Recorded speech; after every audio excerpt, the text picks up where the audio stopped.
يا أيها الذين آمنوا صلوا عليه وسلموا تسليما اللهم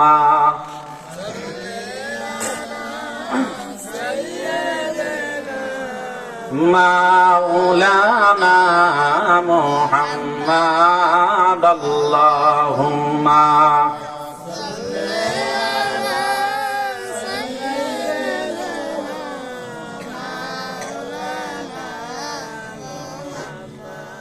وعلى آل سيدنا مولانا محمد এ দুনিয়া পড়ে থাকবে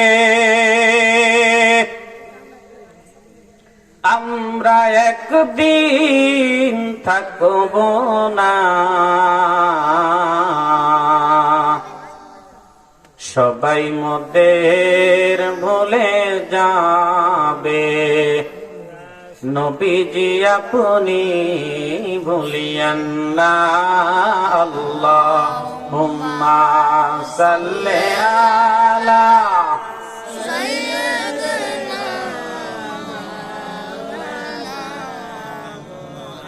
দুআ আলা আলি সাইয়্যিদিনা মাওলানা মুহাম্মদ বাড়ি বাড়ি করলে রে মা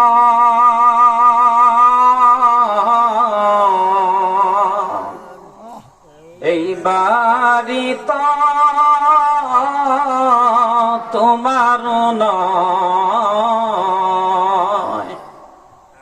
আসল বাড়ি কবর হবে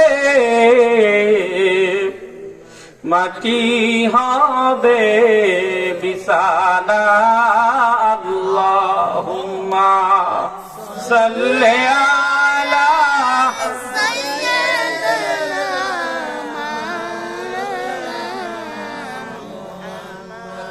দুআ আলা আলি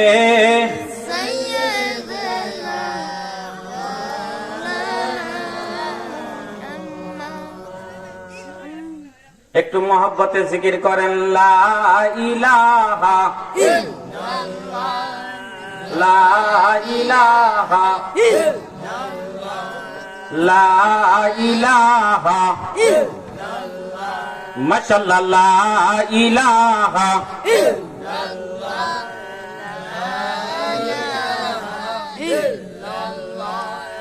লা ইলাহা লা ইলাহা ইল্লাল্লাহ হাসবিহি রাব্বি জাল্লাল্লাহ হাসবি রাব্বি জাল্লাল্লাহ মা ফি কলবিহি গায়রুল্লাহ লা ইলাহা ইল্লাল্লাহ লা ইলাহা ইল্লাল্লাহ লা ইলাহা লা ইলাহা ইল্লাল্লাহ মাশাআল্লাহ লা ইলাহা ইল্লাল্লাহ জবান খুলে পড়েন লা ইলাহা ইল্লাল্লাহ লা ইলাহা ইল্লাল্লাহ লা ইলাহা ইল্লাল্লাহ লা ইলাহা ইল্লাল্লাহ লা ইলাহা ইল্লাল্লাহ মানুষ বানাইছে আল্লাহ প্রেমের কারণে মানুষ বানাইছে আল্লাহ প্রেমের কারণে প্রেমে দড়ি বান্দরে মন নবীজির শানে আদমকে পাঠাইছে আল্লাহ আদমকে পাঠাইছে আল্লাহ প্রেমের কারণে প্রেমে দড়ি বান্দরে মন নবীজির শানে হাবিবকে পাঠাইছে আল্লাহ হাবিবকে পাঠাইছে আল্লাহ প্রেমের কারণে প্রেমের দড়ি বান্দরে মন নবীজির শানে লা ইলাহা ইল্লাল্লাহ লা ইলাহা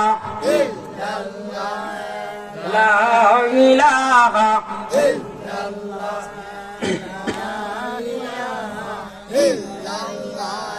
লা ইলাহা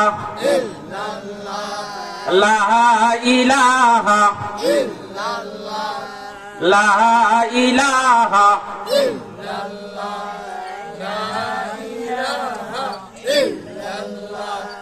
লা ইলাহা ইল্লাল্লাহ লা ইলাহা ইল্লাল্লাহ লা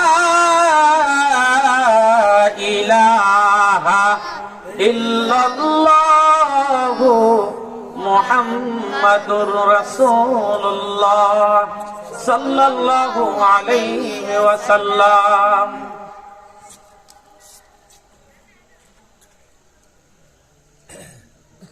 উপস্থিত যুগিচাপর পশ্চিম পাড়া মুন্সিবাড়ি বাইতুল আকসা জামে মসজিদের উদ্যোগে ষষ্ঠতম তাফসীরুল কোরআন মাহফিল।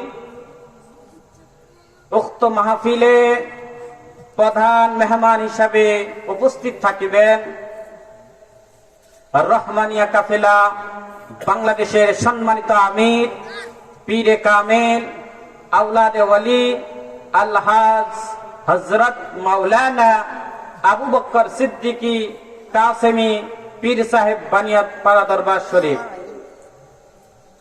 প্রধান বক্তা হিসাবে আমার পরে আলোচনা করবেন বিশিষ্ট ইসলামী চিন্তাবিদ, সারা বাংলাদেশ আলোড়ন সৃষ্টিকারী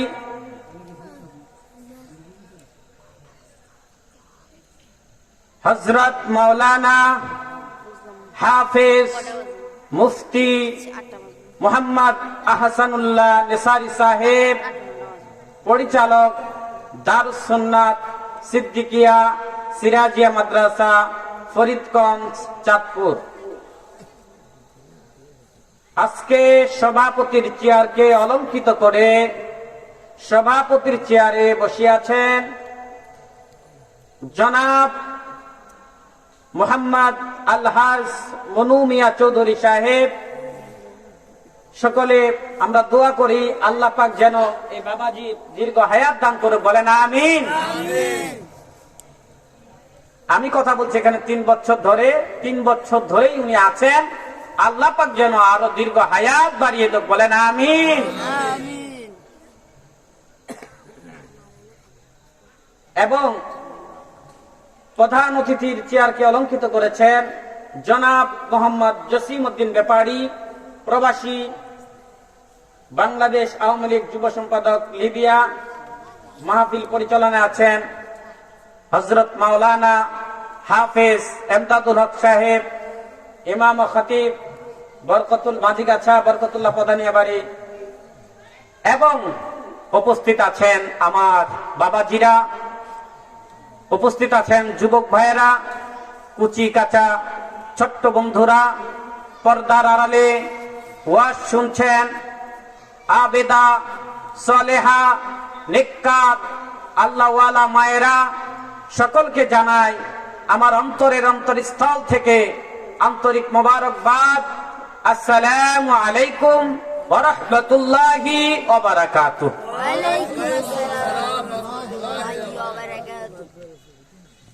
আসুন আল্লাহ সুবহানাহু ওয়া তাআলা দরবারে শুকর গুজার করছি যে মহান রব্বুল ইজ্জত আমাদেরকে এই মাহফিলে আসার বসার তৌফিক এনায়েত করেছেন।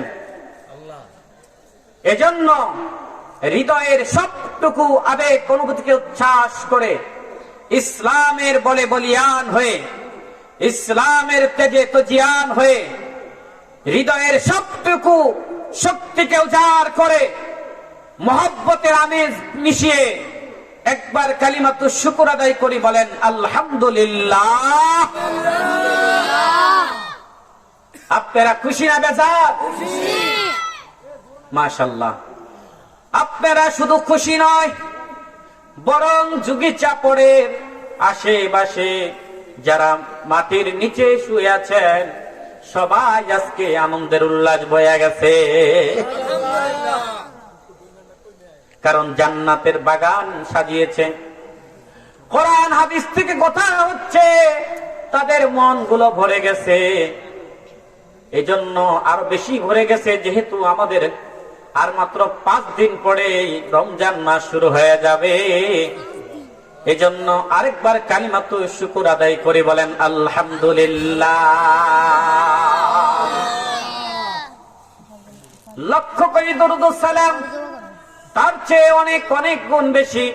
আল্লাহর সৃষ্টির প্রধান আকর্ষণ, মক্কার জ্যোতি, মদিনার বাতি, মা আমিনার নয়নের মণি মুহাম্মাদুর রাসূলুল্লাহ, যিনি হচ্ছেন সমস্ত নবীদের সরদার, যিনি হচ্ছেন সাইয়্যিদুল মুরসালিন, যিনি হচ্ছেন খাতামুন নাবিয়্যিন, যিনি হচ্ছেন শাফিউল মুজনিবিন, যিনি হলেন রাহমাতুল লিল আলামিন।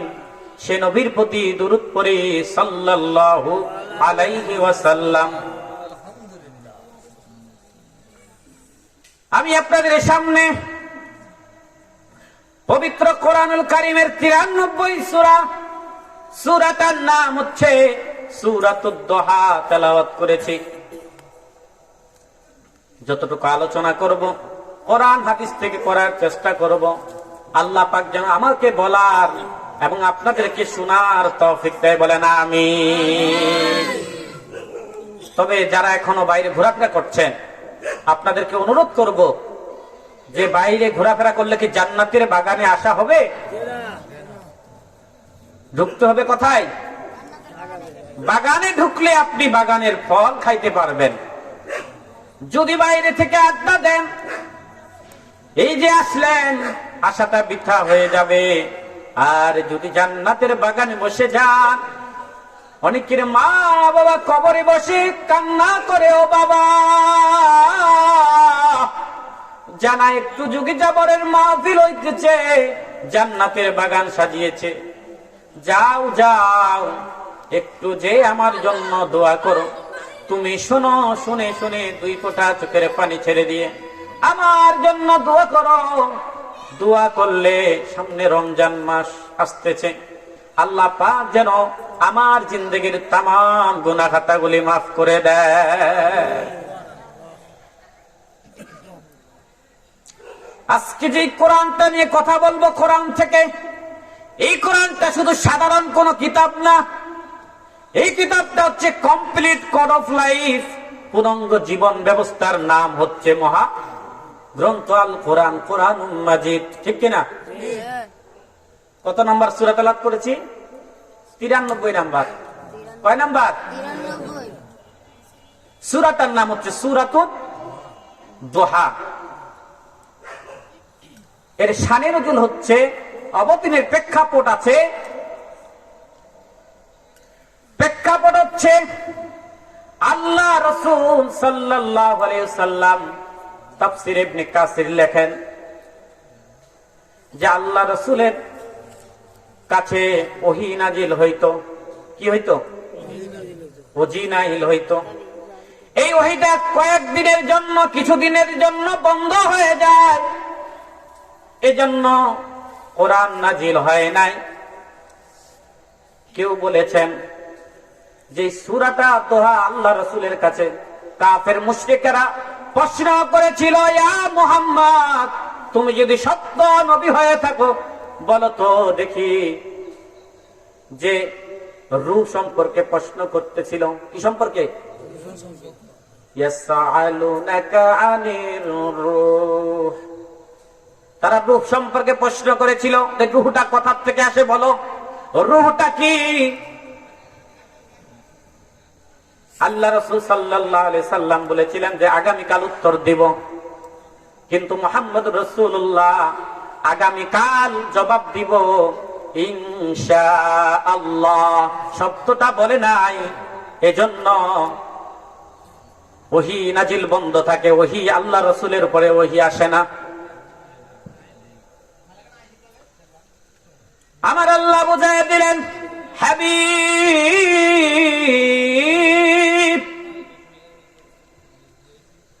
ওয়াদ-দুহা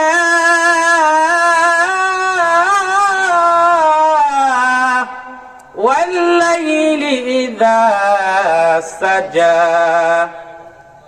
মা ওয়াদ্দাআকা রাব্বুকা ওয়া মা ক্বালা। আমার আল্লাহ ঘোষণা দিলেন, ও হাবিব শুনেন, ওয়াদ-দুহা, এই দুহা দ্বারা উদ্দেশ্য কি? তিন রকম তাফসীরবিদ লেখেন, তিন রকম মতামত আছেন। তাফসীরে মারিফুল কোরআন খুলে দেখলাম, তিনি সোজা বাংলা ব্যাখ্যা করেছেন। ওয়াদ-দুহা, উজ্জ্বল আলোর কসম, ওয়াল-লাইলি ইযা সাজা, যে রাতের কসম, গভীর রাতের কসম। মা ওয়াদ্দাআকা রাব্বুকা ওয়া মা ক্বালা। হাবিব, আমি আল্লাহ আপনাকে ভুলে যাই নাই, আমি আল্লাহ আপনাকে পরিত্যাগ করি নাই। বলেন না সুবহানাল্লাহ। কেউ বলেছেন ওয়াদ-দুহা, ওয়াদ-দুহা দ্বারা উদ্দেশ্য হচ্ছে রাসূলুল্লাহ সাল্লাল্লাহু আলাইহি ওয়াসাল্লামের নূরানী চেহারা মোবারক। কি আল্লাহ রাসূলের কি ওয়াদ-দুহা দ্বারা উদ্দেশ্য হচ্ছে রাসূলুল্লাহ সাল্লাল্লাহু আলাইহি ওয়াসাল্লামের চেহারার কসম। ওয়াল-লাইলি দ্বারা উদ্দেশ্য হচ্ছে রাসূলের চুল মোবারকের কসম। বলেন না সুবহানাল্লাহ। শুধু তাই নয়, মক্কার কাফেরেরা আল্লাহ রাসূল এক সময় সমস্ত মক্কার কাফের মুশরিকদেরকে ডাক দিয়া বলে, ও মক্কার কাফেরেরা, মুশরিকেরা, শোনো, আমি মুহাম্মদ কি? আমি মুহাম্মদ বলছেন, আপনি হচ্ছেন আল আমিন। আপনি কি? সত্যবাদী নবী বলে, ও কাফেরেরা, আমি যদি মুহাম্মদ বলি যে তোমাদের পিছন থেকে শত্রু বাহিনী আসতেছে তোমাদেরকে আক্রমণ করার জন্য, তোমরা বিশ্বাস করবা কিনা? মুহাম্মদ, তুমি হইলা আল আমিন,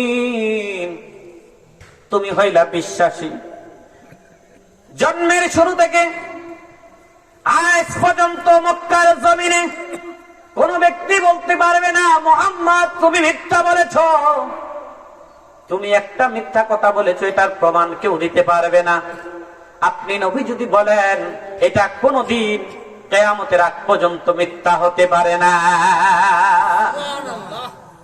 নবী বলেন, মক্কার কাফেরেরা কান লাগাইয়া শোনো, আমি মুহাম্মদ বলতেছি, তোমাদের পিছন থেকে শত্রু বাহিনী আসতেছে। তোমরা যদি এটা বিশ্বাস করো, আমি নবীজি বলছি, আমি আব্দুল্লাহর বেটা, মা আমিনার নয়নের মণি, মক্কার জ্যোতি, মদিনার বাতি, আমি বলছি তোমরা কোরআনের পথে আসো, আলোর পথে আসো, সঠিক পথে আসো। তারা বলছে মুহাম্মদ পাগল হয়ে গেছে। বলেন না নাউজুবিল্লাহ। নবীজি কি আজীবন করে আসলাম বাপ ধর্ম, বাবা দাদার ধর্মে চুলকানি লাগাইতে আসছে মুহাম্মদ। বলেন না নাউজুবিল্লাহ। কি লাগাইতে আসছে? চুলকানি লাগাইতে আসছে। আমরা সত্যের উপরে আছি, আমরা, তুমি পাগল হয়ে গেছো। মুহাম্মদ যদি কেউ যদি বলে, আল্লাহ বলে, হাবিব, আপনাকে দুনিয়ার জমিনে যেই যা বলুক না কেন, আপনাকে জবাব দিতে হবে না, আমি আল্লাহ নিজেই আসমান থেকে জবাব দেব। আল্লাহ পাক রব্বুল আলামিন জবাব দিলেন সূরাতুল কলাম থেকে, নুন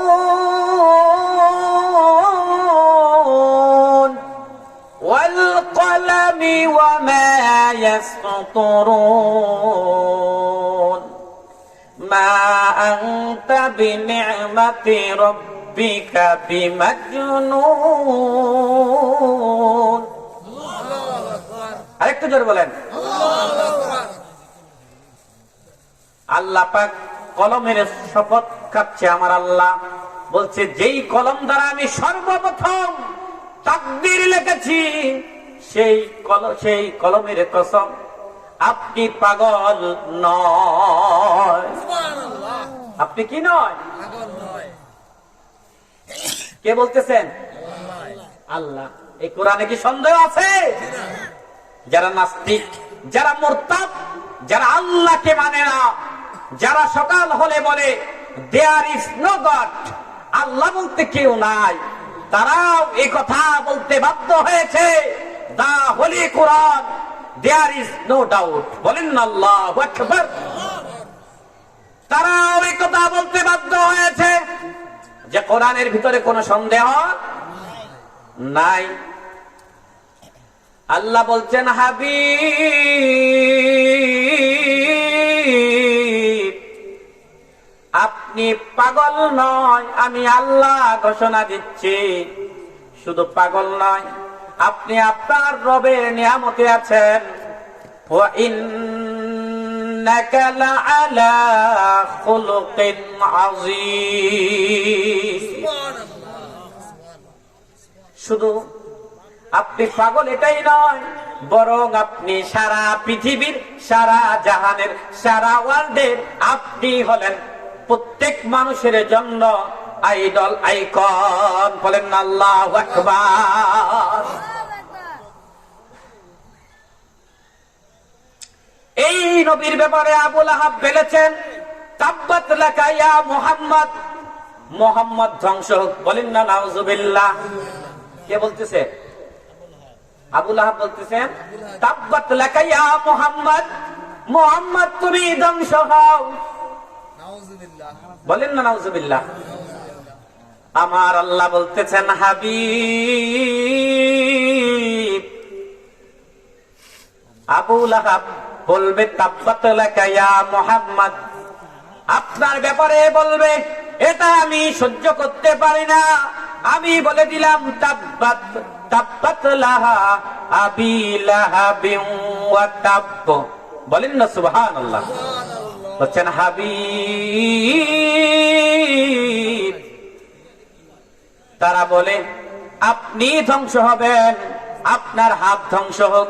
আমি বলে দিলাম আল্লাহ আবু লাহাবের হাতগুলো ধ্বংস হোক। বলেন না সুবহানাল্লাহ। কথা বলে কার বিরুদ্ধে? নবীর ব্যাপারে। আর নবীর বিরুদ্ধে যদি কথা বলে সেটা আমার আল্লাহ সহ্য করে না। আর সেই শুরু লগ্ন থেকে শুরু করে সহ্য করে নাই, এখন পর্যন্ত কেউ যদি নবীর বিরুদ্ধাচরণ করে, নবীর ব্যাপারে, নবীর সাহাবায়ে কেরামের ব্যাপারে যদি কেউ সমালোচনা করে, আমার আল্লাহ এখনো ছাড় দেবে? দিবে নাকি? ওয়াদা দিয়েছেন কে? আল্লাহ। আবু লাহাব বলে মুহাম্মদ তুমি আমাকে ধ্বংস করতে, তোমার আল্লাহ আমারে ধ্বংস করতে পারবে না। বলেন না নাউজুবিল্লাহ। কই আমি হইলাম, আমি আবু লাহাব, আমার লক্ষ লক্ষ টাকার আমি মালিক, আমার ধন সম্পদের মালিক, আমার নেতা খেতার গুন্ডা মাস্তানের অভাব নাই। তোমার মতো মুহাম্মদ, এতিম মুহাম্মদ আমার কোনো ক্ষতি করতে পারবে? আল্লাহ বলতেছেন মা আগুনা আনহু মালুহু ওয়া মা কাসাব। ওরে আবু লাহাব তুমি যেই সম্পদ অর্জন করেছো, যেই মাল অর্জন করেছো, এটা তোমার কোনো উপকার আসবে না। আমি নবীর কাছে তোমার ধন সম্পদ, নবীর সম্মানের কাছে, নবীর ইজ্জতের কাছে, নবীর হরমতের কাছে তোমার মতো আবু লাহাবের ধন সম্পদ, ইজ্জত, মান এগুলোর কোনো মূল্য নাই। আর আমি আল্লাহর কাছে তো আর আগেও নাই।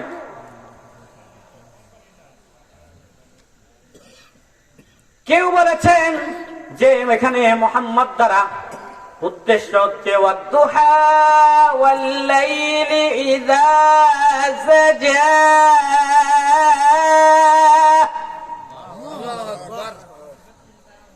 এখানে ওয়াদ্দুহা বলতে বুঝিয়েছেন যে মুহাম্মদ সাল্লাল্লাহু আলাইহি ওয়াসাল্লামকে বোঝানো হয়েছে যে ওয়াল্লাইলি ওয়াদ্দুহা, দুহার কসম, উজ্জ্বল আলোর কসম, ওয়াল্লাইলি ইযা সাজা, যখন রাত গভীর হয় তার কসম। এর দ্বারা আমার আল্লাহ বুঝিয়েছেন হাবিব মা ওয়াদ্দাআকা রাব্বুকা ওয়া মা ক্বালা। আল্লাহু আকবার। যে হাবিব, আমি আল্লাহ আপনাকে ভুলি নাই, আর আমি আল্লাহ আপনাকে ছেড়েও দেই নাই। আমার আল্লাহ রাতকে দিয়েছেন কিসের জন্য? সূরা নাবার ভিতরে আমার আল্লাহ বলেন ওয়াজআলনাল লাইলা লিবাসা, রাতকে করেছেন কিসের জন্য? ঘুমের জন্য আমার আল্লাহ করেছেন। দিনকে কিসের জন্য করেছেন? ওয়ান্নাহারি মাআশা। বলেন আল্লাহু আকবার। আমার আল্লাহ যেমনি রাতকে করেছেন বিশ্রাম করার জন্য, আর দিনকে করেছেন কাজ করার জন্য। এটার দ্বারা আমার আল্লাহ বলতেছেন হাবিব, আলোর কসম, ওহী আসলে আল্লাহ রাসূলের কষ্ট হইতো। বলেন না সুবহানাল্লাহ।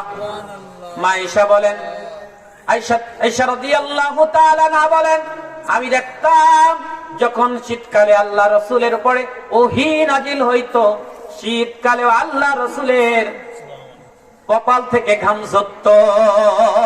বলেন না সুবহানাল্লাহ। কি করতো? শরীর থেকে সাহাবা বলেন, যখন উঠে থাকা অবস্থায় আল্লাহ রাসূলের উপরে ওহী নাজিল হইতো, উটটা মরুভূমির ভিতরে পা গুলো ডেবে যাইতো। বলেন না সুবহানাল্লাহ। তো ওহী, আল্লাহ রাসূলের ওহী নাজিল হওয়াটা সহজ না কঠিন? কঠিন। যেহেতু কষ্ট হয়, ওহী নাজিল হইলে আল্লাহ রাসূলের কি হয়? কষ্ট হয়। তা ওহী আসা কষ্টের কাজ। যেমনি শুধুমাত্র শীত থাকলে ভালো লাগে, আর গরম থাকলেও কি লাগে না? বেশি ভালো লাগে। তো গরমকালে বলে গরমটাই ভালো। আবার যখন শীতকাল চলে যাবে, এখন গরম আসতেছে, শীতকালে বলবে কি গরমই ভালো। বলবেন কিনা? কয় শীতকালে যতই শীত করুক, জ্যাকেট, মাফলার, একটু বিদেশি কম্বল যদি গায়ে দেওয়া যায়, আর কোন শীত থাকে? এটার দ্বারা আমার আল্লাহ বুঝাইতেছেন হাবিব ওয়াদ্দুহা ওয়াল্লাইলি ইযা সাজা, উজ্জ্বল আলোর কসম, কারণ দিনের সময় আপনার উপরে ওহী নাজিল হয়। যে সময় আপনার উপরে ওহী নাজিল হয়, ওয়াল্লাইলি ইযা সাজা, হাবিব, যখন আপনার উপরে ওহী রাত্রে ওহী নাজিল হয় না, এর মানে আমার আল্লাহ বুঝাইতেছেন ওহী নাজিল হয় না বলতে আপনাকে একটু বিশ্রাম নেওয়ার জন্য আমি আল্লাহ সময় করে দিয়েছি, যাতে করে আপনার কষ্ট না হয়। বলেন না সুবহানাল্লাহ। মা ওয়াদ্দাআকা রাব্বুকা ওয়া মা ক্বালা, আপনার প্রভু আপনাকে ভুলে যায় নাই, আপনার প্রতি রাগ হয় নাই। বলেন না সুবহানাল্লাহ। শুধু তাই নয়, কেমনে আল্লাহ পাক বলে হাবিব, হাদিসে কুরসির ভিতরে বলেন ইন্নামা যুকিরতু যুকিরতা মাই হাবিব, আমি আল্লাহ যেখানে আপনি নবিয়ত সেখানে। বলেন না সুবহানাল্লাহ। জান্নাতে আপনি, আমিও জান্নাতে, আমি দুনিয়ায় আপনি দুনিয়াতে, আযানের মধ্যে আপনার নাম উচ্চারণ হবে। আযানের ভিতরে আল্লাহর নাম আছে না নাই? ইকামতের ভিতরে নবীর নাম আছে না নাই? নামাজের ভিতরে নবীরে সালাম দেয় কিনা? তে আযানে বলেন, ইকামতে বলেন, জান্নাতে আরশ, কুরসি, লৌহ কলম সব জায়গায় আল্লাহর নামের সাথে আমার আল্লাহ নবীর নামটা ফিট কইরা দিছে। কে ফিট করে দিছেন? আল্লাহ। তাহলে নবী যেখানে আমার আল্লাহ সেখানে। বলতেছেন হাবিব আপনি টেনশন করছেন কেন? আপনি যেখানে আমি আল্লাহ সেখানে। বলেন না সুবহানাল্লাহ। কালেমার ভিতরে নবীর নাম আছে না নাই? সবচেয়ে আশ্চর্য হবেন, মুহাম্মদ লিখতেও কোনো কি নাই, নকতা। আল্লাহ লিখতে নকতা আছে? লা ইলাহা ইল্লাল্লাহু মুহাম্মাদুর রাসূলুল্লাহ। কোন নকতা আছে? এখানে আল্লাহর নাম আছেন, নবীর নাম আছেন। আল্লাহ বুঝাইতেছেন, হাবিব আপনি কি বলেন? আপনাকে আমি কেমনে ভুলি? মা ওয়াদ্দাআকা রাব্বুকা ওয়া মা ক্বালা। হাবিব আমি আল্লাহ আপনাকে ভুলি নাই, আমি আল্লাহ ভুলি নাই এবং আপনার প্রতি রাগ হয় নাই। এরপরে আল্লাহ পাক রব্বুল আলামিন বলতেছেন, ওয়ালা সাউফা ইউতিকা রাব্বুকা ফাতারদা। বলেন আল্লাহু আকবার। আল্লাহ বলতেছেন, হাবিব ও আমার দোস্ত, আমি আল্লাহ অচিরেই আপনাকে এমন কিছু দিব যাতে আপনি খুশি হইয়া যাবেন। কথাটা কার? আল্লাহ বলতেছেন, হাবিব অচিরেই আপনাকে এমন কিছু দিব যার দ্বারা আপনি খুশি। কথাটা কার? যে হাবিব নবীজি আমি আল্লাহ আপনাকে অচিরেই এমন কিছু দিব যার কারণে আপনি খুশি না হয়ে পারবেন না। বলতেছেন আল্লাহ বলতেছেন নবীকে, হাবিব আপনাকে অচিরেই আমি আল্লাহ এমন কিছু দিব, এমন কিছু দান করব যেটার দ্বারা আপনি খুশি না হয়ে। কি দিবেন নবীকে? জানার দরকার আছে না নাই? যখন কিয়ামত কায়েম হয়ে যাবে, হাশরের ময়দান কায়েম হয়ে যাবে, যখন সূর্যটা এক বিঘাত উপরে মানুষের হয়ে যাবে, যখন পুরা হাশরের ময়দান তামার জমিন হয়ে যাবে, মানুষগুলো চিৎকার করতে লাগবে, মানুষগুলোর মগজগুলো টকবক টকবক করবে, মানুষগুলো হাউতাশ করবে,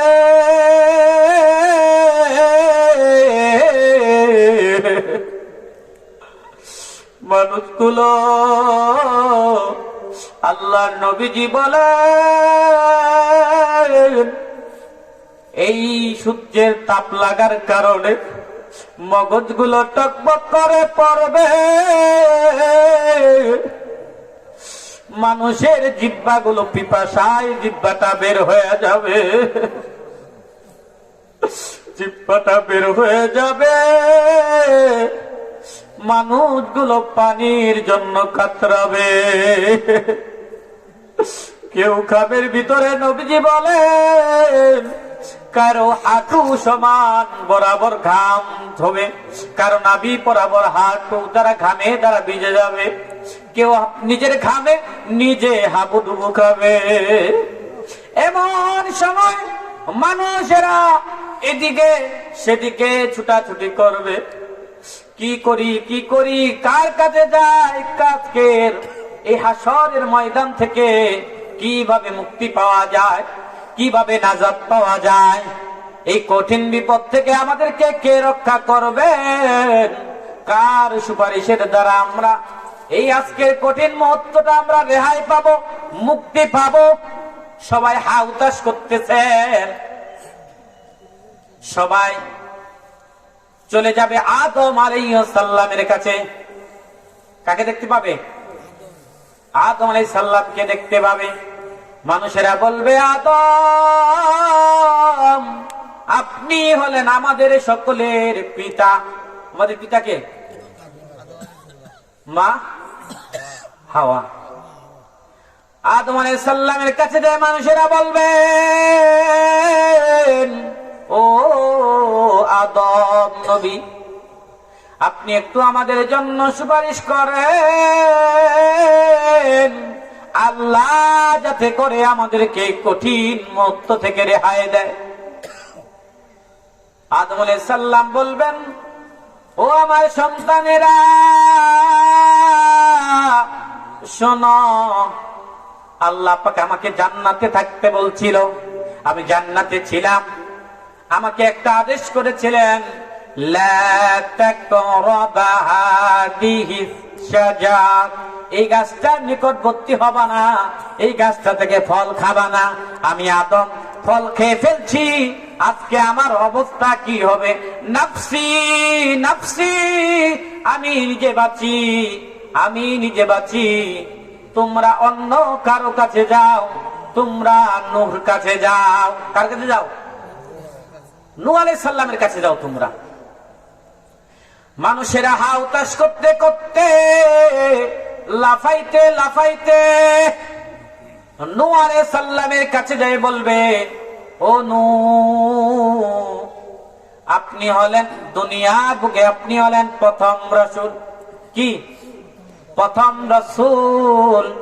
আপনি একটু আমাদের জন্য আল্লাহর দরবারে সুপারিশ করেন। নূহ আলাইহিস সালাম বলবেন, মানুষেরা শোনো,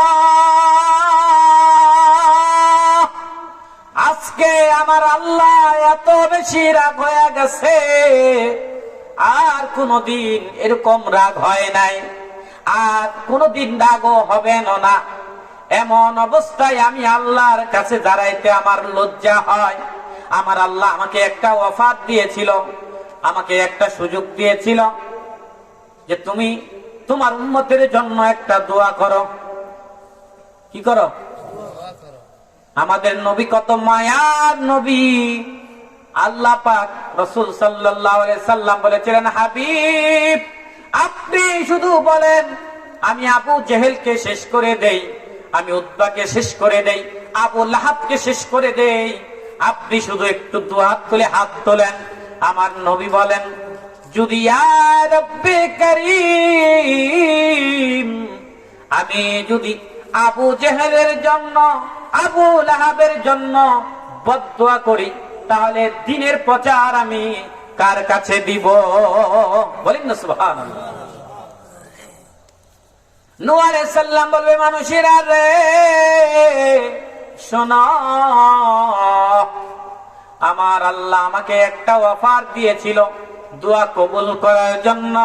আমি এই দোয়াটা আমার উম্মতের বদদুয়া করেছিলাম যে আল্লাহ সমস্ত উম্মতকে ধ্বংস করে দাও। বলেন না নাউজুবিল্লাহ। এই দোয়াটা করেছিলাম, আমার আল্লাহ যদি আমাকে জিজ্ঞাসা করে বসে যে কেন তুমি তোমার উম্মতের জন্য বদদুয়া করেছো, আমি লজ্জা বোধ করি আল্লাহর কাছে যাইতে। তোমরা চলে যাও মুসা কালিমুল্লাহর কাছে। বলেন না সুবহানাল্লাহ। কার কাছে যাও? মুসা কালিমুল্লাহর কাছে যাও, যিনি আমার আল্লাহর সাথে কথা বলেছেন। বলেন না সুবহানাল্লাহ। মানুষেরা মুসা আলাইহিস সালামের কাছে যাবেন। মুসা আলাইহিস সালাম বলবেন যে আল্লাহ পাক রব্বুল আলামিন এত বেশি রাগ করেছেন, আমার আল্লাহ এত রাগ করেছেন, আর কোনদিন রাগ হবেন না। এমন অবস্থায় আমি আল্লাহর কাছে যাইতে লজ্জা বোধ করি। আমাকে আল্লাহ পাকের হুকুম আসার আগেই আমি একটা মানুষকে এক থাপ্পড় দিয়ে মারা ফেলাইছিলাম। রাসূলুল্লাহ কি করছিলেন? কৃত্রিমকে কি করেছিলেন? এক থাপড় দিয়ে শেষ। আমি আল্লাহর কাছে যাইতে লজ্জা বোধ করি, আমি আল্লাহর কাছে যাইতে চাই না, তোমরা অন্য কারো কাছে যাও, তোমরা ইব্রাহিম আলাইহিস সালামের কাছে যাও। ইব্রাহিম হলেন খলিলুল্লাহ, আমার আল্লাহর বন্ধু। বলেন না সুবহানাল্লাহ। তোমরা কার কাছে যাও?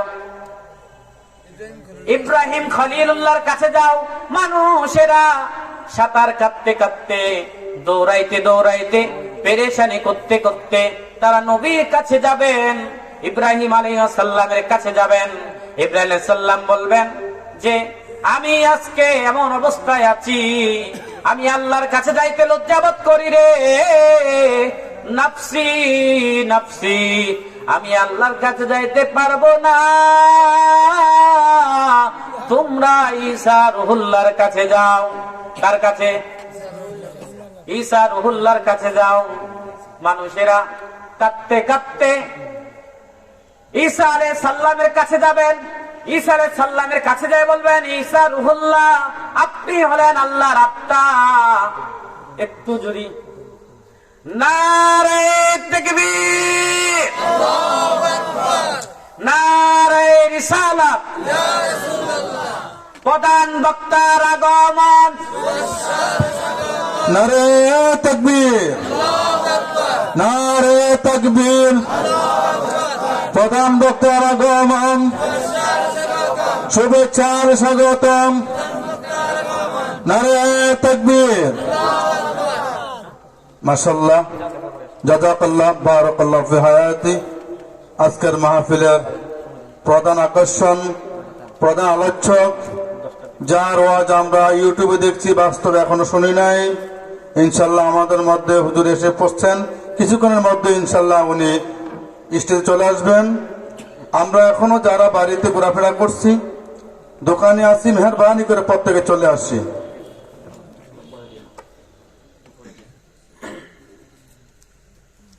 আপনারা খুশি না বেজার? বলেন আলহামদুলিল্লাহ। আমাদের আজকে প্রধান বক্তা, সারা বাংলার আলোড়ন সৃষ্টিকারী, বিশিষ্ট ইসলামী চিন্তাবিদ, সুমধুর কণ্ঠের অধিকারী হযরত মাওলানা হাফেজ আহসানুল্লাহ নেসারি সাহেব আমাদের মাঝে এসেছেন। আবার শুকরিয়া আদায় করে বলেন আলহামদুলিল্লাহ।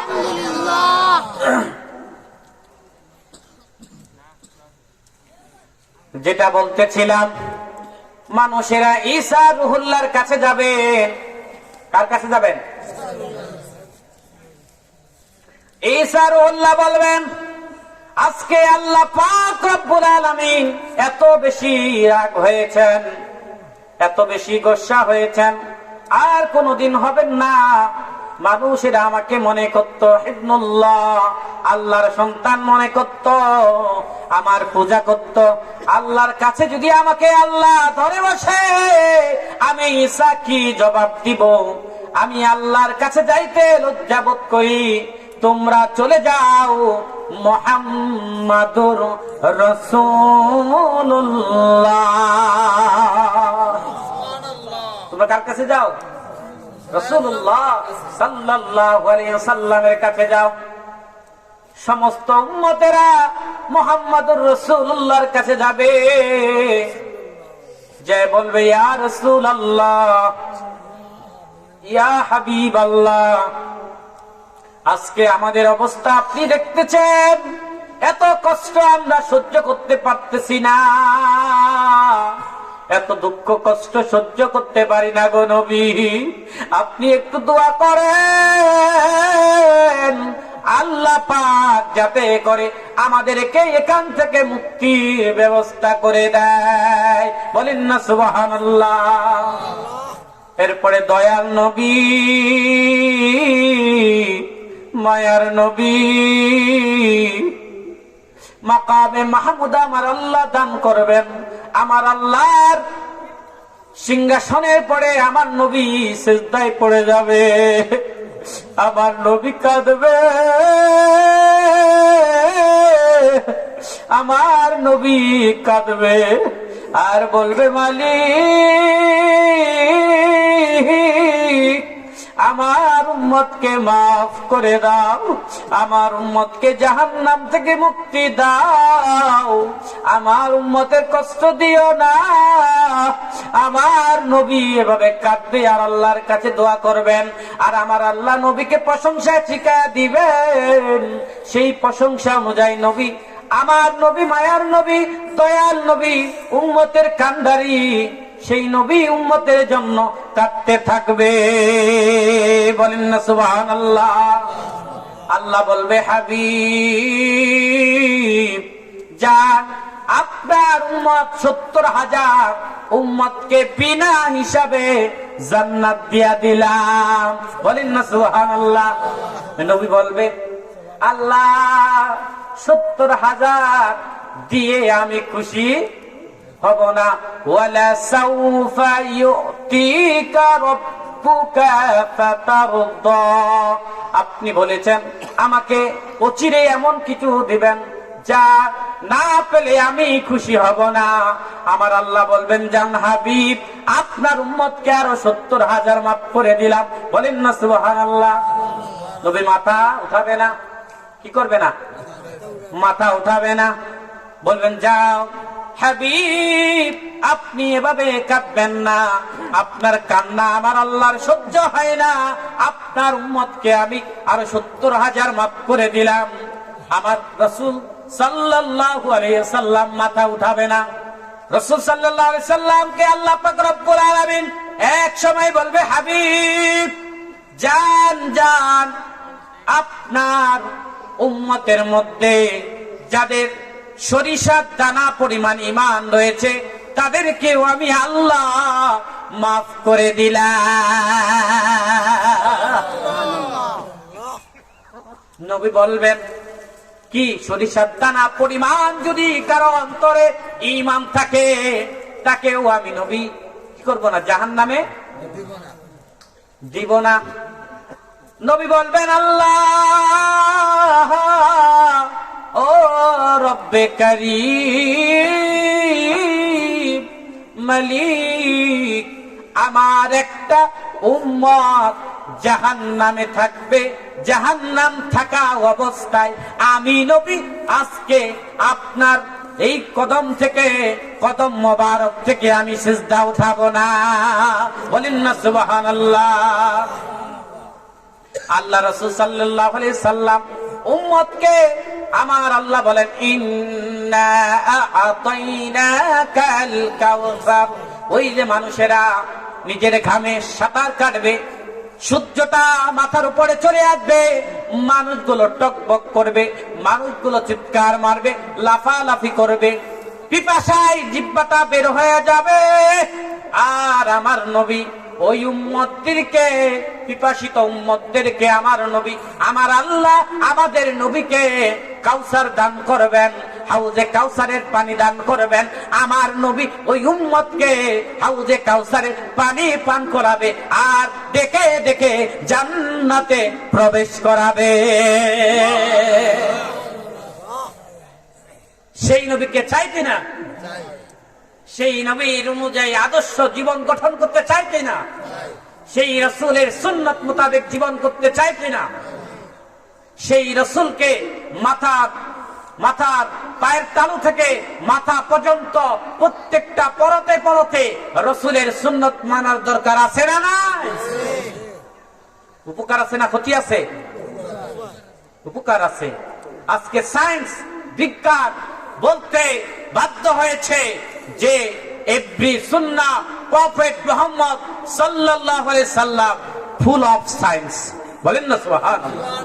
যে রাসূলের প্রত্যেকটা সুন্নাত, প্রত্যেকটা রাসূলের কথা, প্রত্যেকটা কথাবার্তা, কাজ কর্ম প্রত্যেকটাই হচ্ছে সুন্নাত এবং প্রত্যেকটাই হচ্ছে সায়েন্স বিজ্ঞানের মধ্যে শ্রেষ্ঠ বিজ্ঞান। বলেন না সুবহানাল্লাহ।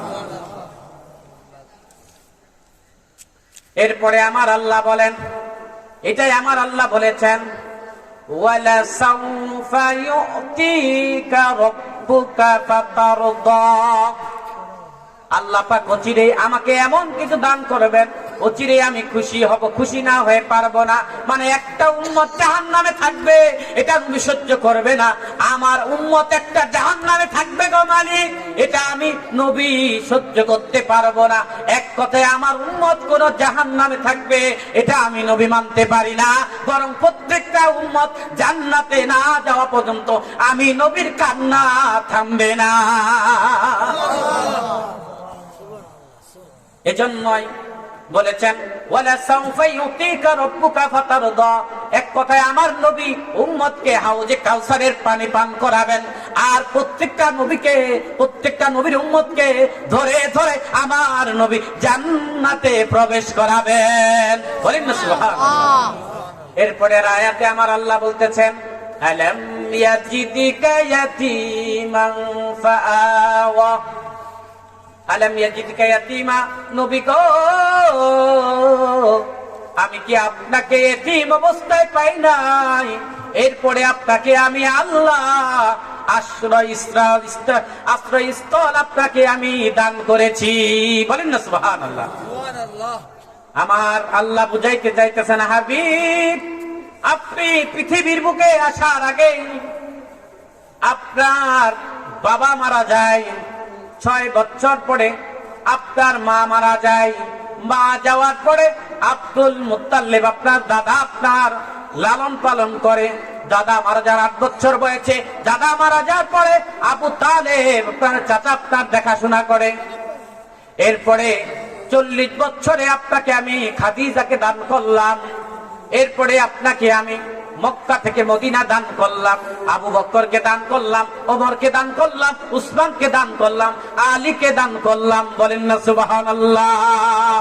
বরং আপনি একা নয়, আমি আল্লাহ আপনাকে আশ্রয়স্থল দিয়েছি। বলেন না সুবহানাল্লাহ। এরপরে আমার আল্লাহ বলতেছেন ওয়াজাদাকা দাল্লান ফাহাদা, যে নবী আপনি ছিলেন পথহারা, আমি আপনাকে উত্তম পথ দেখে দিয়েছি। বলেন না সুবহানাল্লাহ। এটার দ্বারা ব্যাখ্যা হচ্ছে আমার আল্লাহ আমাদের নবী কিভাবে মানুষের জীবন যাপন হবে, কিভাবে মানুষ নামাজ পড়বে, কিভাবে যাকাত আদায় করবে, কিভাবে রোজা রাখবে, কিভাবে বিধিবিধান মেনে চলবে, এগুলার সম্পূর্ণ পথ প্রদর্শক আমার আল্লাহ নবীকে দেখায়া দিছেন। বলেন না সুবহানাল্লাহ। এর দ্বারা উদ্দেশ্য এটা নয় যে ওয়াজে দেখা তো আল্লাহ আপনি পথভ্রষ্ট ছিলেন, বরং নবী পথভ্রষ্ট ছিলেন। নবী তো জন্ম হওয়ার আগেও নবী। বলেন না সুবহানাল্লাহ।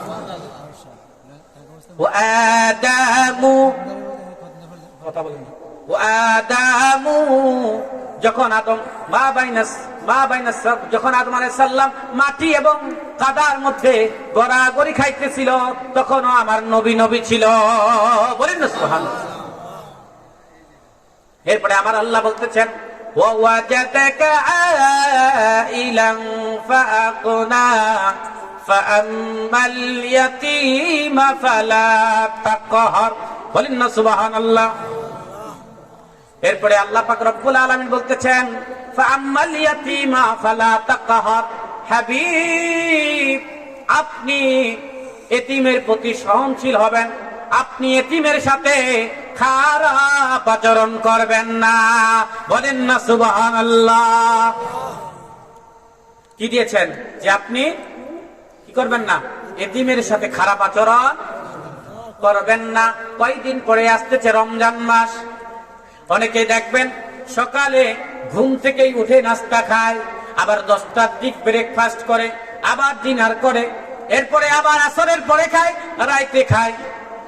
যে ক্ষুধার্ত আছে কিভাবে আছে, ক্ষুধা জিনিসটা কি এটা বুঝে না। আমার আল্লাহ রজা দিয়া বুঝাইয়া দিলেন যে হাবিব আল্লাহ রাসূলকে আদেশ দিতেছেন যে ফাআম্মাল ইয়াতীমা ফালা তাকহার, হাবিব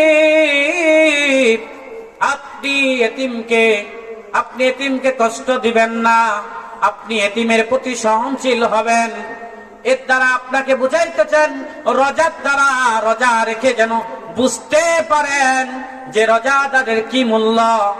ক্ষুধার্ত যে জানে তার এতিমের কি সম্মান করার দরকার, এতিম কত কষ্ট করে, এই এতিমের কষ্ট বুঝার জন্য এই রোজা আল্লাহ পাক আমাদের জন্য ফরজ করে দিয়েছেন। বলেন না সুবহানাল্লাহ। রাসূল সাল্লাল্লাহু আলাইহি সাল্লাম বলেন, মান সামা রমাদানা ঈমানান ওয়া ইহতিসাবান গুফিরা লাহু মা তাকদ্দামা মিন যামবিহি। কোন ব্যক্তি যদি ঈমানের সাথে, বিশ্বাসের সাথে রমজান মাসের রোজা রাখে, তাহলে আমার আল্লাহ তার জিন্দেগির গুনাহ খাতাগুলো মাফ করে দিবে। এরপরে বলতেছেন, মান কামা রমাদানা ঈমানান ওয়া ইহতিসাবান গুফিরা লাহু মা তাকদ্দামা মিন যামবি। আল্লাহ পাক তার জিন্দেগির, যে ব্যক্তিরা তারাবির নামাজ আদায় করবে, তারও জিন্দেগির গুনাহ খাতাগুলো আমার আল্লাহ মাফ করে দিবেন।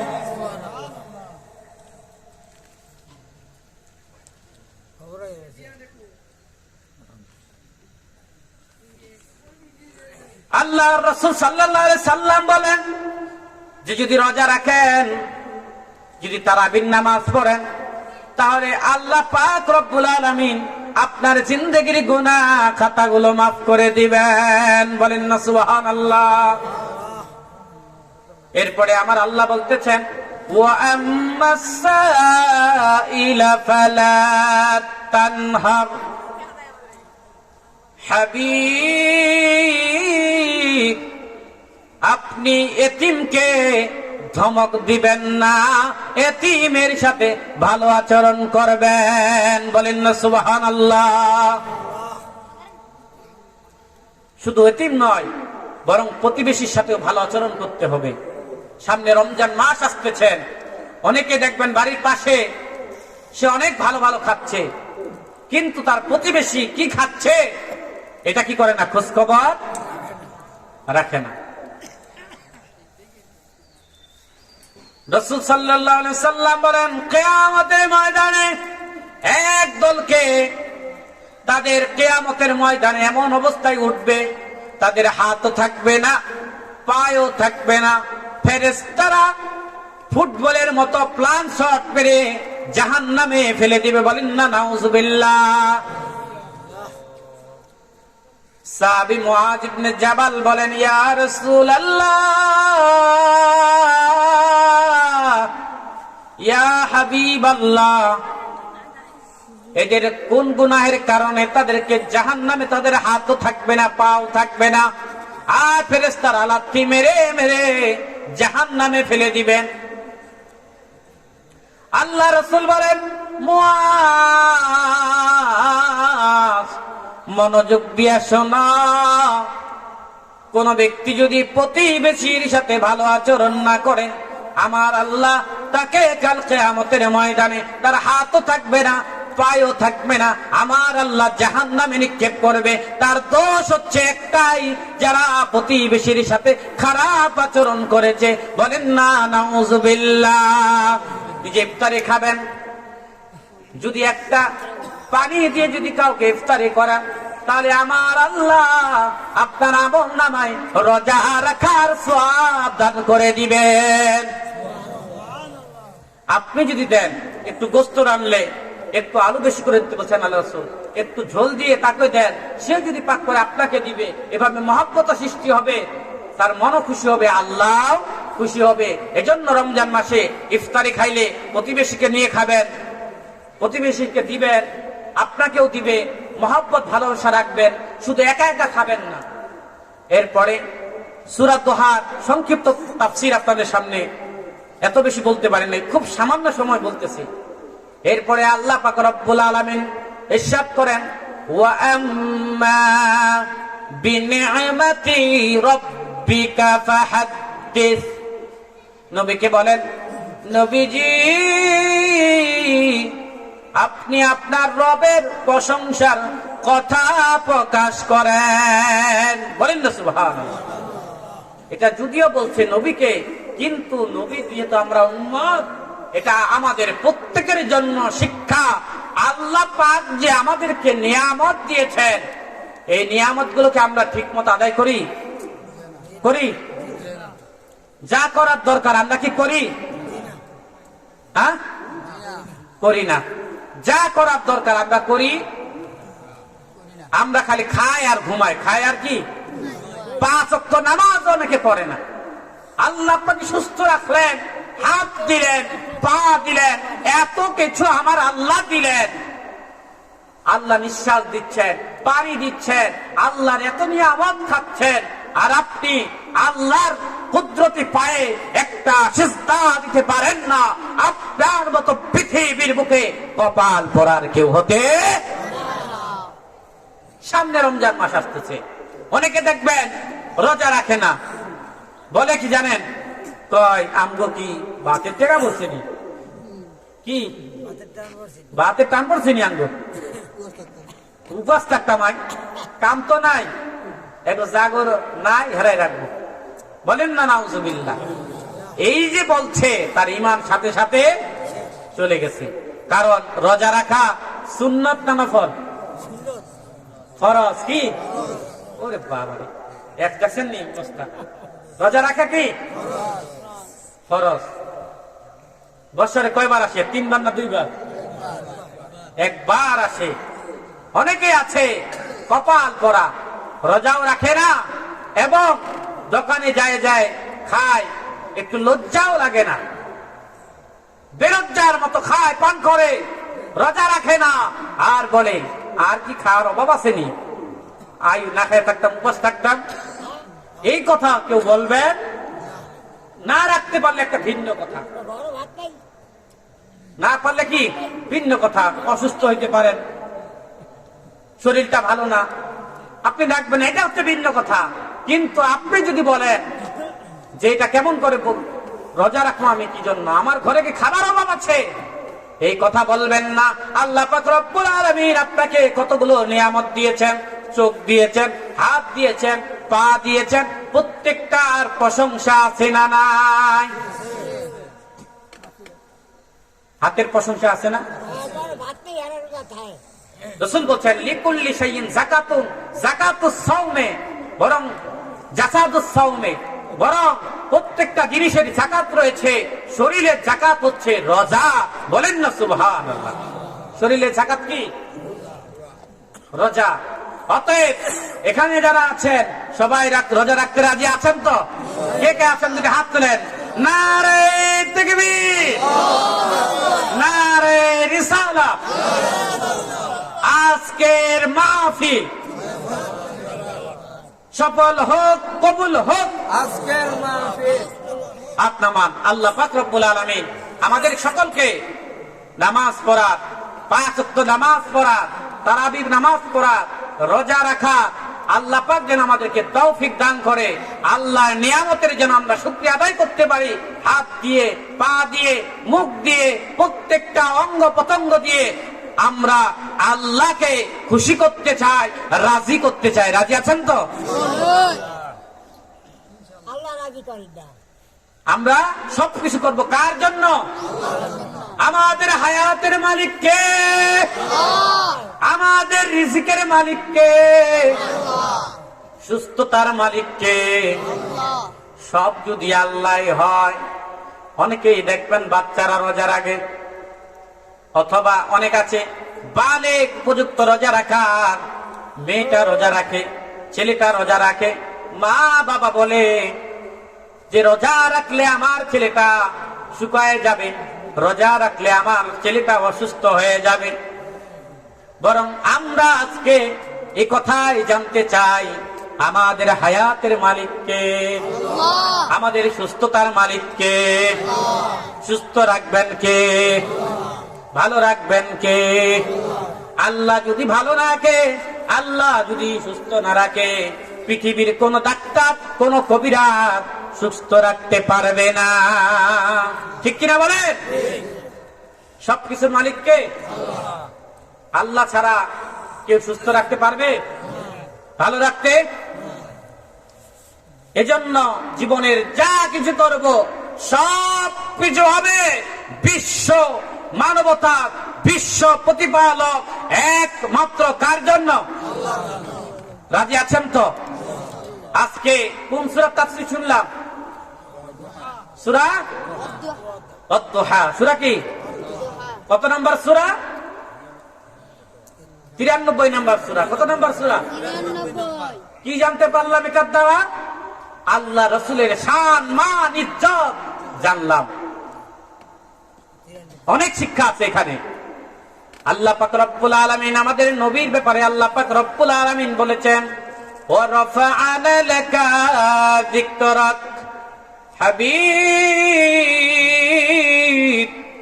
আমি আল্লাহ আপনার নবীর শান, মর্যাদা, হুরমত সবকিছু আমি আল্লাহ সমুন্নত করে দিয়েছি। বলেন না? এখন পৃথিবীর সব মানুষ যদি নবীর শান, নবীর মান যদি কেউ নিচে নামাইতে চায়, সাহাবায়ে কেরামের মান যদি কেউ নিচে নামাইতে চায়, আজকে বাংলাদেশে এক দল হুজুর বের হয়েছে যারা ফুকা কেরামকে ভ্রষ্ট আখ্যায়িত করে, পীর মুরিদকে শিরক বলে, যারা সাহাবায়ে কেরামকে সত্যের মাপকাঠি মনে করে না, যারা নবীকে শেষ নবী দাবি করে না। অনেকে আছেন যারা আমাদের নবীকে মনে করে একজন সাধারণ মানুষ। আমরা কি সেই বিশ্বাস করি? আমাদের নবী কি আমাদের মতো মানুষ? সাহাবায়ে কেরাম কি ভুল করতে পারে? আমরা মনে করি আহলে সুন্নাত ওয়াল জামাতের আকীদা হচ্ছে সাহাবায়ে কেরাম হচ্ছেন কুল্লুহুম আদিলুন, প্রত্যেক সাহাবায়ে কেরাম হচ্ছেন সত্যের মাপকাঠি। কি আমাদের জন্য আইকন, আমাদের জন্য আইডল, আমাদের জন্য আদর্শ। ঠিক কিনা বলেন? ঠিক কিনা বলেন? আব্দুল কাদের জিলানীকে প্রশ্ন করা হয়েছে যে আব্দুল কাদের জিলানী বলেন তো আপনার দাম বেশি না আল্লাহর সাহাবীর, সর্বনিম্ন সাহাবীর দাম বেশি? আব্দুল কাদের জিলানী সুন্দর করে উত্তর দিয়েছেন, বলছেন নবীর সাহাবীর তো দূরের কথা, বরং নবীর সাহাবী যে ঘোড়া দিয়ে হেঁটেছে, ঘোড়ার বালুকানার এই যে যা দাম, এর দামের পরিমাণ আমি আব্দুল কাদের জিলানী হতে পারি নাই। বলেন না সুবহানাল্লাহ? কি বলতেছেন? বড় পীর আব্দুল কাদের জিলানী, যিনি সমস্ত পীরদের পীর, তিনি বলতেছেন যে সাহাবাই সর্বনিম্ন সাহাবী যে ঘোড়ায় চড়ে বেরিয়েছে, যে ঘোড়ায় চলেছে, সেই ঘোড়ার একটা বালুকণার দাম আমি আব্দুল কাদের জিলানীর হয় নাই। কথাটা কি সাধারণ? কি বলেন, সাধারণ কথা? দেখছেন নি? আব্দুল কাদের জিলানীর মতো লোক বলতেছেন যে আমি আব্দুল কাদের জিলানী একটা সাহাবী, যে ঘোড়ায় হেঁটে গেছেন, সেই ঘোড়ার বালুর যে দাম, সেই দাম আমার আব্দুল কাদের জিলানী নাই। কোথায় শেখ সাদি, কোথায় ছাগলের লাদি? আমরা সাহাবায়ে কেরামের আমরা সমালোচনা করতেছি। আল্লাহ রাসূল যেমন আমাদের জন্য আদর্শ, সাহাবায়ে কেরাম আমাদের জন্য আদর্শ, আমাদের জন্য আইকন। আল্লাহ পাক রব্বুল আলামিন আমাদেরকে সেই নবীর আদর্শে, সেই নবীর রঙে সাজাত আল্লাহ পাক আমাদেরকে আমল করার তৌফিক দান করে। বলেন আমিন। এখন কিছু প্রশ্ন আসছে, উত্তর কি দিব নাকি?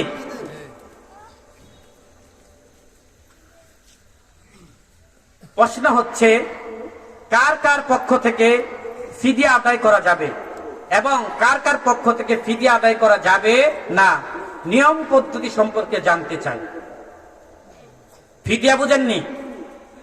ফিদিয়া হচ্ছে কোন ব্যক্তি যদি রোজা রাখতে না পারে, আপনি এখন অসুস্থ, আপনি রোজা রাখতে পারেন না, আপনাকে কি দিতে হবে? ফিদিয়া দিতে হবে। ফিদিয়া হচ্ছে এক ব্যক্তি 2 বেলা খাইতে যা লাগে সেই দাম আপনাকে দিয়ে দিতে হবে। বুঝছেন নি? একজন রোজাদার 2 বেলা খাইতে যা লাগে তা আপনাকে কি করতে হবে? আরেকজনকে দান করতে হবে, অথবা একজনকেও দান করতে পারেন, অথবা আপনি 30 জনকেও দান করতে পারেন, কিন্তু কি করতে হবে? ফিদিয়া দিতে হবে, দান করতে হবে। এখন এই ফিদিয়া কার জন্য? ফিদিয়া কি কার কার পক্ষ থেকে আদায় করবে? অনেকে আছেন, আমি মনে করেন একটু অসুস্থ। কি এখন? অসুস্থ। এখন আমি অসুস্থ, কিন্তু আমি এমন না যে আর সুস্থ হব না, এমন হইতে পারি। এখন আমার অসুস্থ, কিন্তু আমি তো 1 মাস পরে ভালো হয়ে যাব কিনা? এজন্য আমি যদি ফিদিয়া দেই, আমার ফিদিয়া দিলে হবে। আমার কথা না, দুরুল মুখতার কিতাবে আছেন যে ফিদিয়া হচ্ছে 2 ব্যক্তির জন্য। কার জন্য?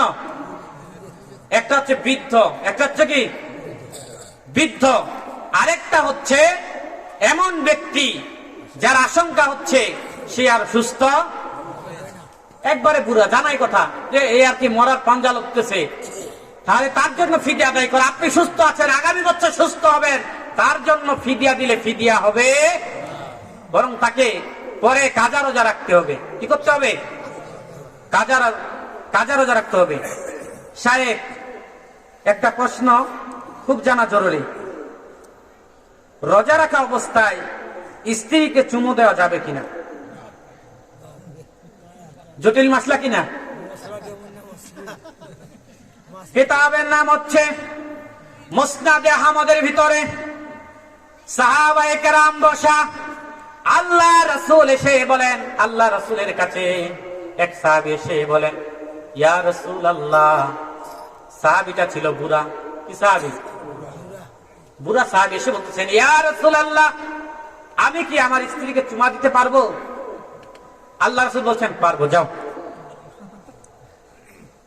এরপরে সেই মজলিসে আরেকজন যুবক আসছে। কি আসছে?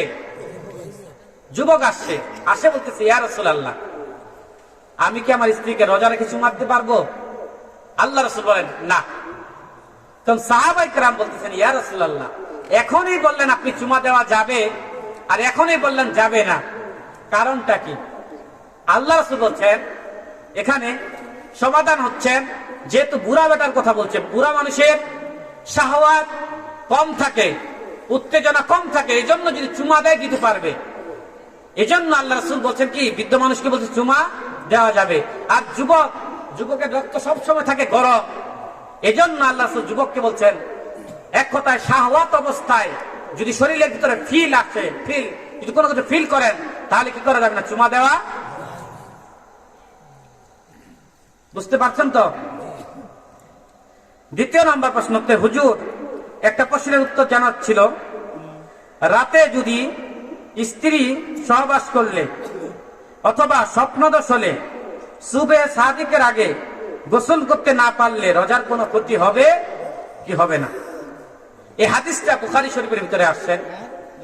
আয়েশা রাদিয়াল্লাহু তাআলা বলেন যে, মনে করেন রাইতে মেলামেশা করলেন স্ত্রীর সঙ্গে, এখন আপনার সেহরির সময় বাকি নাই বেশি, কি নাই? এখন যদি গোসল করতে যান, তাহলে আপনার সেহরি থাকবে না। অনেকে আবার এটা এলাকার ভিতরে একটা নিয়ম আপনার চালু আছে যে অপবিত্র অবস্থায় জানি দানা খাওয়া যায় না, বা মাটিতে পা রাখা যায় না, সবাই বদদোয়া করে। এখন আপনি কি করবেন? তাহলে আপনি কি করতে পারবেন? এমন তো অবস্থায় আপনি কি করতে পারবেন? সেহরি খেয়ে তারপরে গোসল করলে সমস্যা নেই। আল্লাহ রাসূল সাল্লাল্লাহু আলাইহি সাল্লাম, আয়েশা রাদিয়াল্লাহু তাআলা বলেন, আল্লাহর নবী এভাবে আমার সঙ্গে মেলামেশা করার পরে আল্লাহ রাসূল সেহরি খাওয়ার পরে গোসল করে ফজরের নামাজ আদায় করেছে। বলেন না সুবহানাল্লাহ।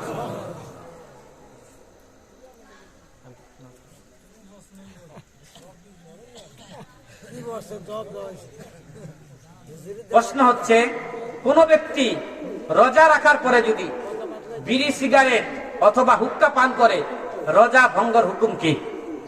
বুঝছেন তো? এখন বুড়া গালগুলা গেছে ঢুকে, এখন ডাকছে রোজা, দিনে সিগারেট খায় 20টা, কয়টা? 20টা।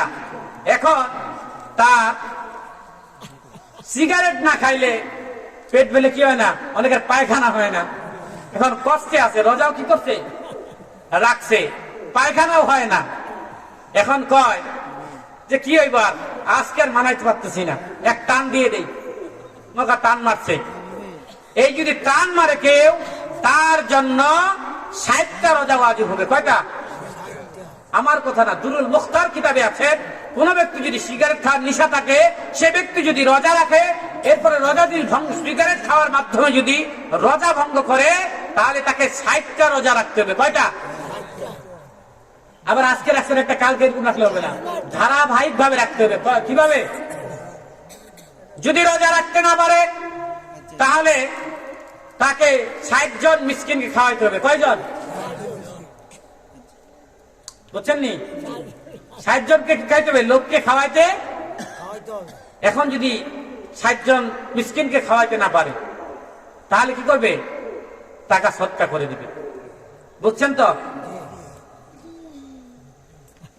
এরপরে প্রশ্ন হচ্ছে, হযরত একটা প্রশ্ন ছিল, দয়া করে কোরআন হাদিস থেকে উত্তর দিবেন। স্বপ্নদোষ হলে অথবা বমি হলে রোজা ভঙ্গ হবে কি না? কোন ব্যক্তি যদি বমি করে, তাহলে তার রোজা কি হবে না? বাইজাবি শরীফের হাদিস, আল্লাহ রাসূল বলেন, লা ইফতিরুস সাইমু সালাসু লা ইফতিরুস সাইমু, 3 ব্যক্তির রোজা ভঙ্গ হয় না। কয় ব্যক্তি? অনেকেই মনে করেন রোজা রাখে, সেহরি খাওয়ার পরে ঘুমায়। কি করে? ঘুমায়, কিন্তু ঘুমের ঘরে কি হয়ে গেছে? স্বপ্নদোষ হয়ে গেছে। তাহলে রোজার কোনো ক্ষতি? অনেকে বলে যে বমি করলে রোজা কি হবে না? হবে না। কিন্তু বমিও যদি করেন, তারপরে কি হবে? রোজা ভাঙবে না। যদি ইচ্ছা করে কেউ বমি করে, তাহলে আবার ভাঙবে। আঙ্গুল ঢুকায় যদি ইচ্ছা করে যদি বমি করেন, তাহলে কি করবে? এরপর হচ্ছে, শায়েখ একটা প্রশ্ন উত্তর দিলে অনেক উপকার হতো। রোজার সময় টিভি, সিনেমা, গান বাদ্য শুনলে রোজা হবে কি না? বুঝছেন নি? অনেকে দেখবেন বুড়া মানুষ, হ্যাঁ, এইদিকে আজান দিছে, আর এ বইয়া বইয়া চার দোকানে চা খাইতেছে, আর কি হচ্ছে দেখতেছে। এইদিকে আজান দিছে তো খবর। এই নিয়ত, এই যদি অভ্যাস রমজান মাসে থাকে, একটা সুন্দর প্রশ্ন, তাহলে তার কি হবে? রোজা হবে কি? বলেন, গান শোনা জায়েজ না হারাম?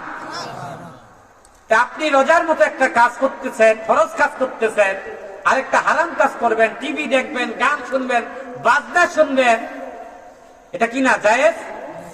বুখারী শরীফের ভিতরে আল্লাহ রাসূল বলেন, আস-সাইমু ইয়াজতানিবুর রাফিসা, যে রোজাদার ব্যক্তি সে গুনাহ থেকে কি থাকবে?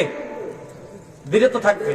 এখন আপনি রোজাও করলেন, আর মোবাইলে যদি মা বোনরা আছে দেখবেন ছবি দেখতেছে, নাটক দেখতেছে, এগুলা যদি দেখেন, তে রোজা আপনার মাকরুহ হবে। কি হবে? তবে এত সুন্দর পবিত্র একটা কাজ আপনি করছেন, এটা কি না করাই উত্তম। বুঝছেন তো?